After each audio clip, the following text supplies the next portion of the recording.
வரும் ஏப்ரல் 14 பிற்பகல் 1:30 மணிக்கு. பராசக்தி புத்தம் புதிய திரைப்படம்.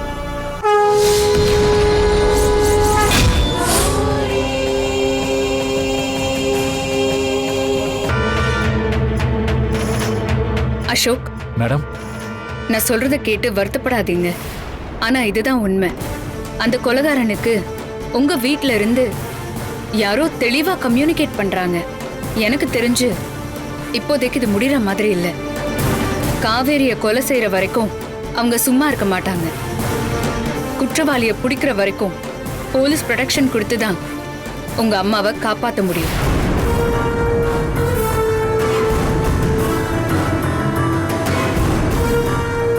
இல்ல, அதெல்லாம் ஒண்ணும் தேவையில்லை.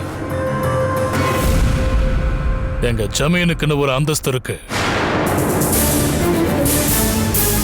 அசோக் ஏதோ உங்க மேல இருக்கிற அபிப்பிராயத்துல தான் போன் பண்ணி கூப்பிட்டு இருக்கான். காவேரியை காப்பாற்ற வேண்டிய பொறுப்பை நாங்க எடுத்துக்கிறோம். என்ன அசோக், ஜமீன் ஐயா இப்படி சொல்றாரு, நீங்க என்ன சொல்றீங்க? மேடம், பெரியப்பா இவ்வளோ கான்ஃபிடென்ட்டா இருக்கிறதால இப்போதைக்கு இந்த பிரச்சனையை விட்டுருங்க. இத நாங்களே பார்த்துக்கிறோம். சரி அசோக், அப்போ ஸ்டேஷனுக்கு வந்து ஒரு கம்ப்ளைண்ட் மட்டும் ஃபைல் பண்ணிடுங்க. Sure madam.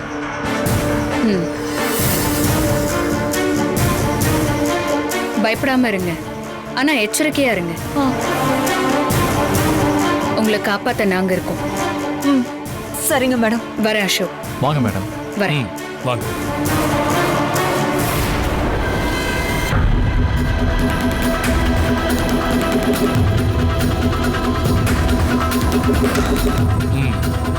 வா.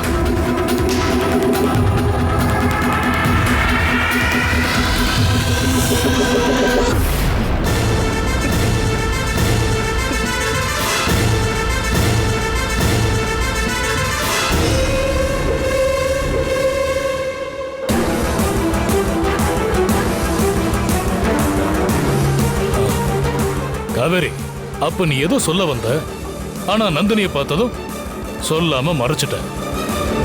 அப்ப நீ என்ன சொல்ல நினைச்ச? என்ன கொல்ல வந்தது எனக்கு யாருன்னு நல்லா தெரியும் பெரியவரே.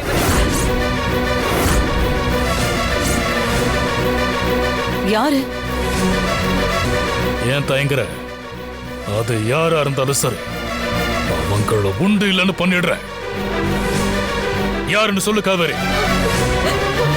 அது வந்து இத பாரு, உன்னை கொல்ல வந்தது யாருன்னு கேக்குறேன்ல, சொல்லு.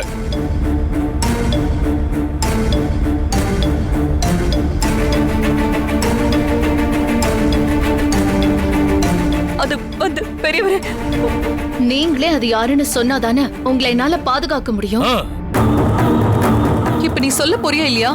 ஏன் சித்தி, நீங்க எதுக்கு பயப்படுறீங்க? எதுவா இருந்தாலும் உடைச்சு பேசுங்க. இங்க வெளியாளி யாருமே இல்லையே, நம்ம தானே இருக்கோம். காவேரி, தெரியும்னு சொல்லிட்டு இப்படி மௌனமா இருந்தா எப்படி? யாருன்னு கேக்குறேன்ல, இப்ப சொல்ல முடியுமா முடியாதா? இவர்தான்.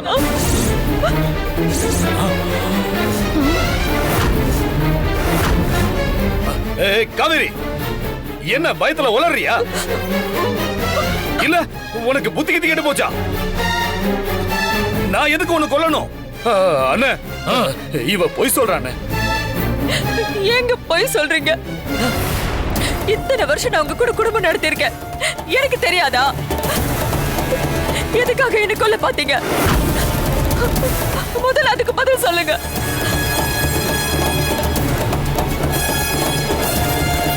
மத்தியானமே உங்க மேல எனக்கு ஒரு சந்தேகம் இருந்துச்சு.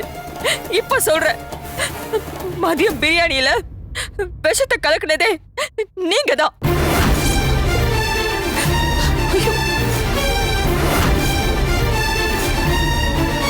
அதுக்கப்புறம் உங்க மேல டவுட் வந்துடக்கூடாதுன்னு வீட்டை விட்டு வெளியில போயிட்டீங்க. எனக்கு ஒண்ணு ஆகலன்னதும் திரும்பவும் என்ன கொல்ல ட்ரை பண்ணிருக்கீங்க. நம்ம வீட்டுக்குள்ளேயே முகமுடிய போட்டுக்கிட்டு வந்து தலகாணிய வச்சு என்ன அம்மைக்கு கொல்ல பார்த்திருக்கீங்க.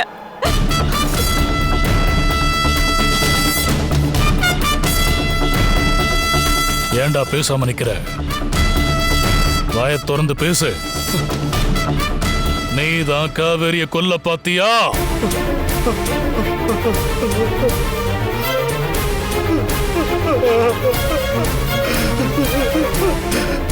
ஆமாண்ணே, நான் தானே காவேரியை கொல்ல ட்ரை பண்ணேன்.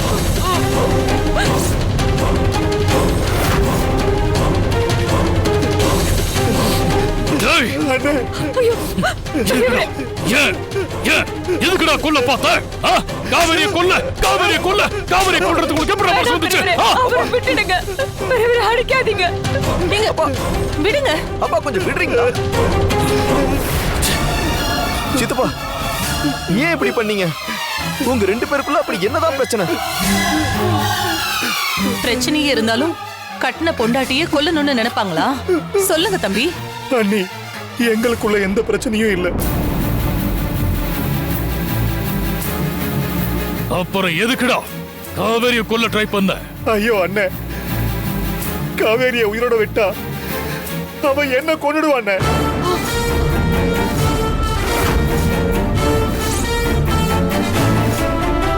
ஏய், என்னடா சொல்ற நீ? ஆமாண்ணே, அன்னைக்கு நான் மந்திர கூஜாவ நாகவனத்துக்கு புதைக்க போனப்ப என்ன நடந்துச்சுன்னு தெரியுமா உங்களுக்கு?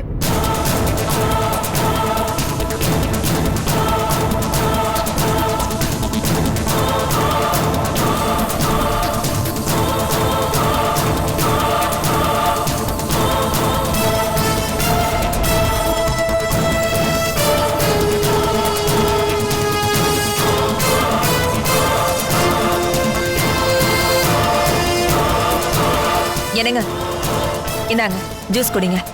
ஜூஸா? இந்த நேரத்துல எதுக்கு காவேரி? எனக்கு வேண்டாம். அடிக்கிற வெயிலுக்கு உடம்பெல்லாம் வெந்து போயிடும். இத குடிச்சா உடம்புக்கு குளிர்ச்சியா இருக்கும். உங்களுக்காக நான் ஆசையா ஜூஸ் போட்டு கொண்டு வந்திருக்கேன். வேணான்னு சொல்றீங்களே, குடிங்க. குடிங்கன்னு சொல்றேன்ல.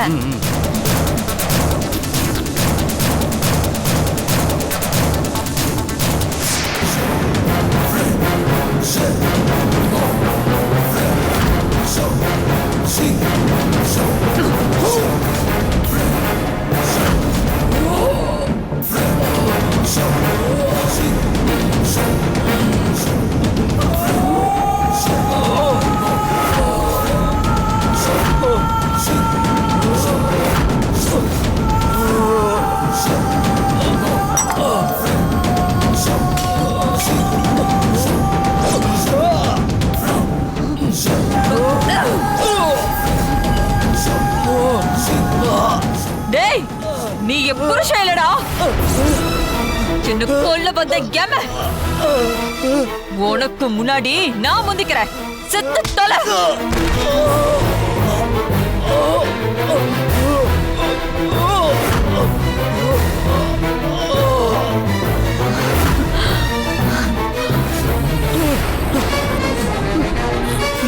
ஏய், ஏண்டா இந்த இந்த கனவுக்காக வாடா காவேரிய கொல்ல பார்த்த? இந்த கனவை பத்தி ஏன் என்கிட்ட சொல்லல? நீங்களே ஒரு முடிவு பண்ணிட்டு காவேரிய கொல்ற அளவுக்கு போயிருக்கீங்க. நீங்க பண்ணது ரொம்ப ரொம்ப தப்பு. மாயா, எனக்கு வந்தது ஆதர்ஷ கனவு.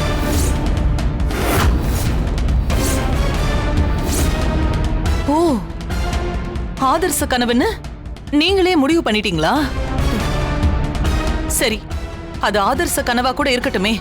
அந்த கனவை பத்தி நீங்க மாயா கிட்ட சொல்லிருந்தீங்கன்னா உங்க பிரச்சனையை அவளே சரி பண்ணிருப்பால.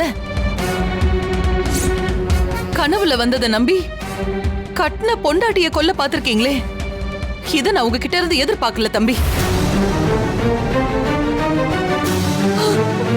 சித்தப்பா, இது உங்களுக்கே நல்லா இருக்கா? சொல்லுங்க. ஏன்டா இப்படி ஒரு முடிவு எடுத்த? நான் கூட தான் துர்கா என்ன கொல்ற மாதிரி ஒரு ஆதர்ச கனவு கண்டேன். நான் செத்துட்டனா? உயிருக்கு பயந்து என்ன வேணாலும் செய்வியாடா? சொல்றா, சொல்றா. காவேரி கொல்லுவியாடா? ஐயோ அண்ணே, காவேரிய கொல்ற அளவுக்கு போனதுக்கு அந்த கனவு மட்டும் காரணம் இல்லைண்ணே, இன்னொரு காரணமும் இருக்குண்ணே.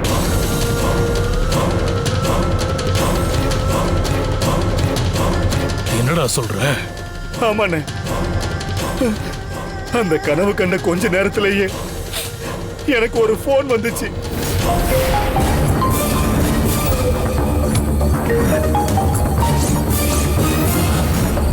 ஜீரோ ஜீரோ இருந்து வருது.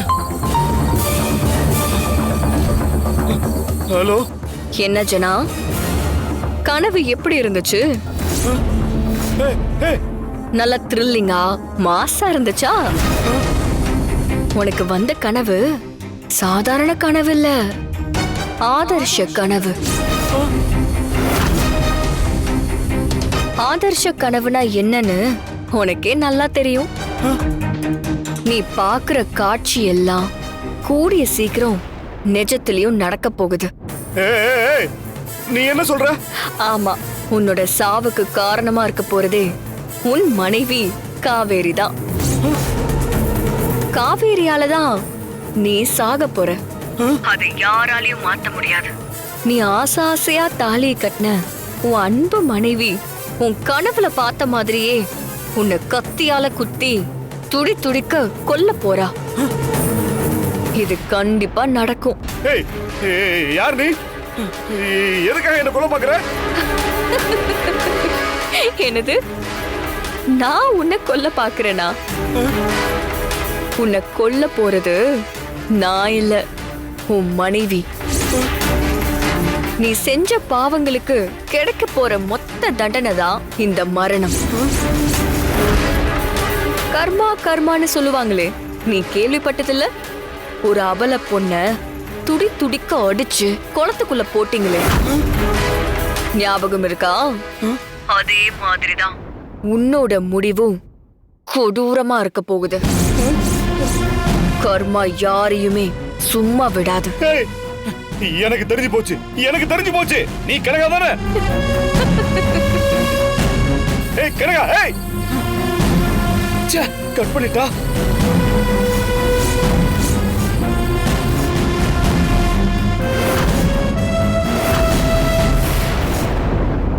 என்ன காப்பாத்திக்க எனக்கு வேற வழி தெரியல.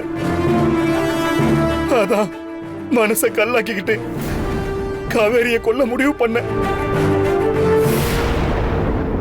அதுக்கு முயற்சியும் பண்ண.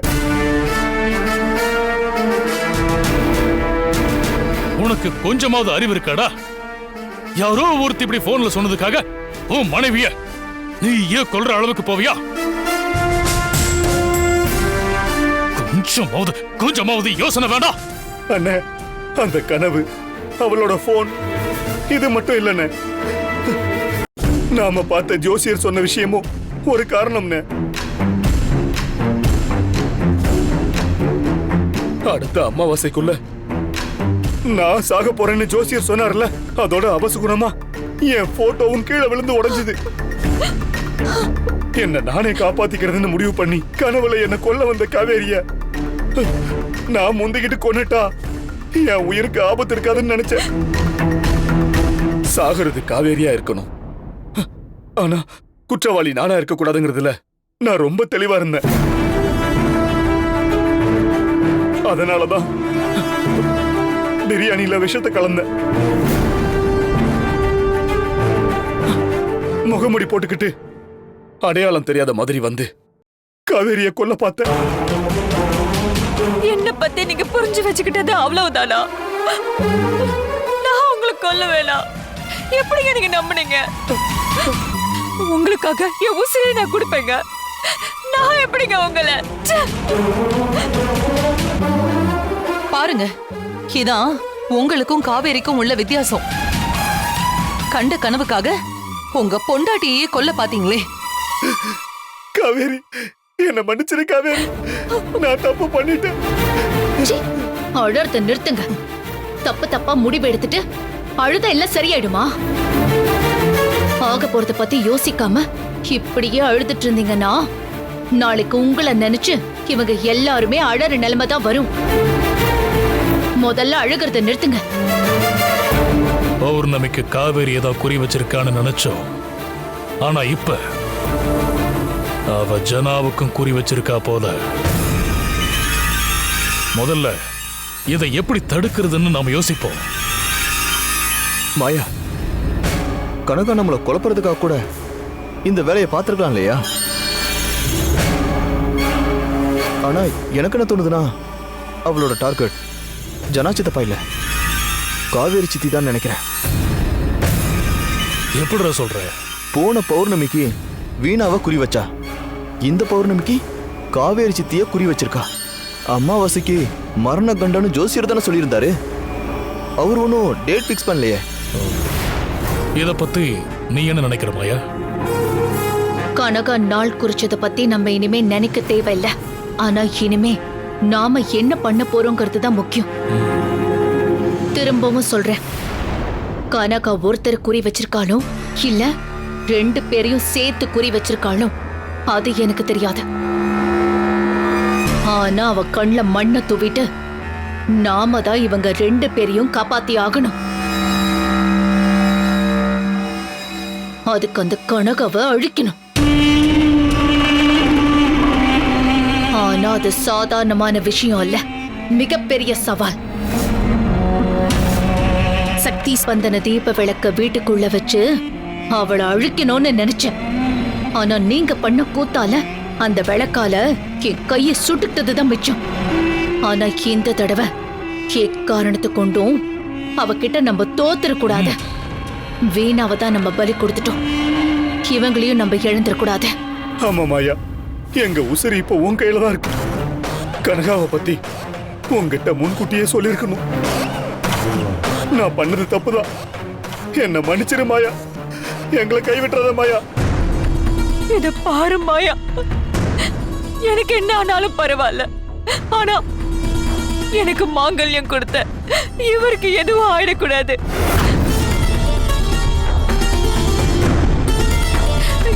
என் உயிரை பணைய வச்சாவது இவரை காப்பாத்தி கொடு மாயா. அப்படி சொல்லாதீங்க, நீங்க 2 பேருமே எனக்கு முக்கியம்தான். என்னோட 2 கண்ணு மாதிரி தான் நீங்களும். கனகாவுக்கும் எனக்குமான இந்த சண்டையில உங்களை காப்பாத்தி கொடுத்து நான் அவளை அழிக்க போறது உறுதி.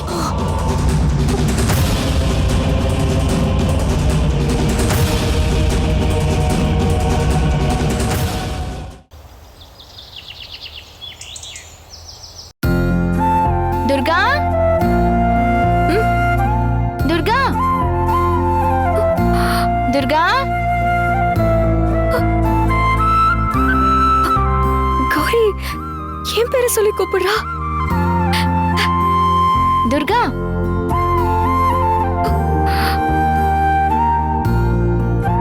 துர்கா, எனக்கு ஒரு காஃபி போட்டு தரியா?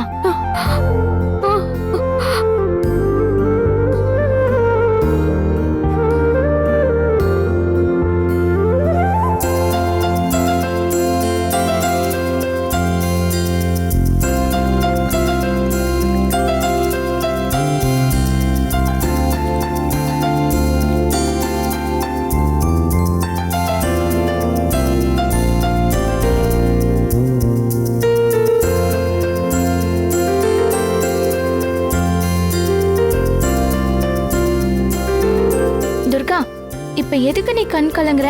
கண் கலங்காம வேற என்ன பண்றதா? இத்தனை நாளா நான் ஆசையா காஃபி போட்டு கொண்டு வந்து கொடுப்பேன். ஆனா நீ துர்காவா கனகாவானே தெரியல, எதுக்கு காஃபி போட்டு கொடுக்கறன்னு கோவமா சொல்லுவ. ஆனா இன்னைக்கு வார்த்தைக்கு வார்த்தை துர்கா துர்கான்னு சொல்றியே, நீயா வந்து காஃபி போட்டு தர சொல்லி கேக்குற. அதான் என்ன அறியாம. துர்கா அழாத. கௌரி, நீ முன்ன மாதிரி துர்கான்னு கூப்பிட்டியா, அதான் ஒரு மாதிரி ஆயிடுச்சு. எனக்கு ஒரு குழந்தை பிறந்து அது நாளைக்கு என்ன அம்மான்னு சொன்னா எவ்வளவு சந்தோஷப்படுவேனோ, இப்ப நீ துர்கான்னு கூப்பிட்டதும் எனக்கு அப்படி இருந்துச்சு. இன்னைக்கு என் மனசே நிறைஞ்சிடுச்சு.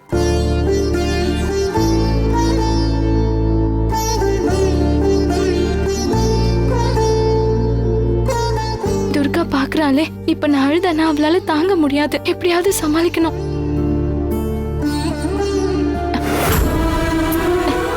பால் பால் பொங்குது பாரு.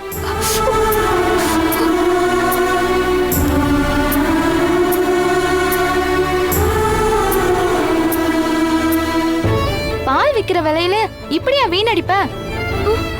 கவனமா இருக்க மாட்டேன்.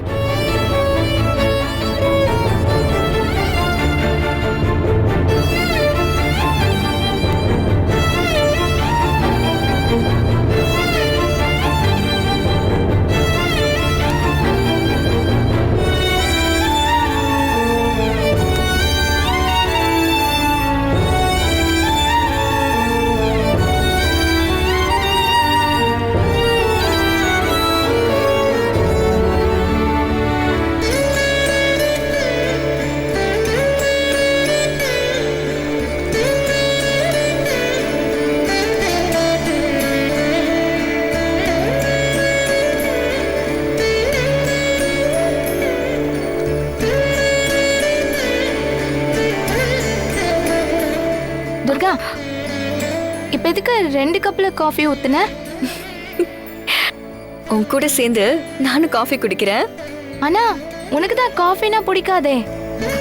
ஆனா உனக்கு பிடிக்குமே. உனக்கு பிடிக்கிறது எனக்கும் பிடிக்கும். நீ காஃபி குடிக்கிறதுனால அத நானும் குடிக்கிறப்ப எனக்குள்ளுக்குள்ள அப்படியே ரொம்ப சந்தோஷம். குடி.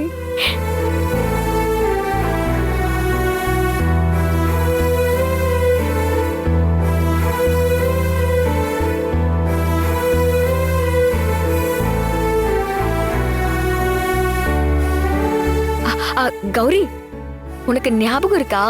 ஒரு தடவை நம்ம மாசாணி அம்மா கோவில் திருவிழாவுல நீ காணாம போயிட்ட. நல்ல ஞாபகம் இருக்கு. ரோட்ல உன் கைய விட்டுட்டு ஐஸ் வண்டிக்காரன் பின்னாடியே போயிட்டேன். அப்ப நான் என்ன பண்ணேன்னு உனக்கு ஞாபகம் இருக்கா?